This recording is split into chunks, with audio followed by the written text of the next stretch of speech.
একটি শান্ত ছোট্ট শহর, যেখানে প্রতিটি বাড়ির সামনে জ্বলে ওঠে আলোর আত্মা, এক একটা উজ্জ্বল লণ্ঠন। কিন্তু রাস্তার একদম শেষ প্রান্তে একা দাঁড়িয়ে আছে একটি ছোট্ট লণ্ঠন। নাম তার লুমো।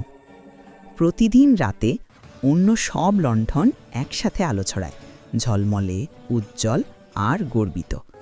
আর লুমো, তার আলোটা কেমন যেন ছোট, টলমলে, দুর্বল। তবুও সে চেষ্টা করে একটু আলো ছড়ানোর।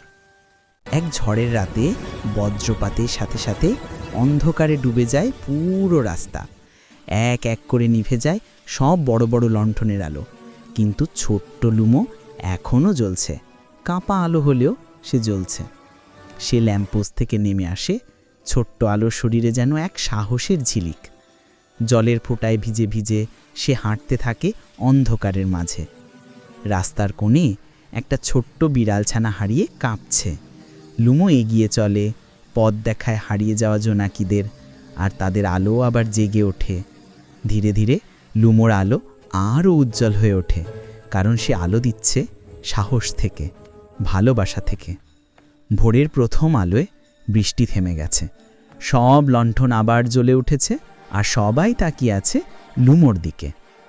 এবং সেই দিন থেকে গ্লো স্ট্রিটে আর কেউ কোনো আলোকে ছোট বলেনি, কারণ প্রতিটি আলোই গুরুত্বপূর্ণ। কোনো আলোই খুব ছোট নয় জ্বলে উঠতে।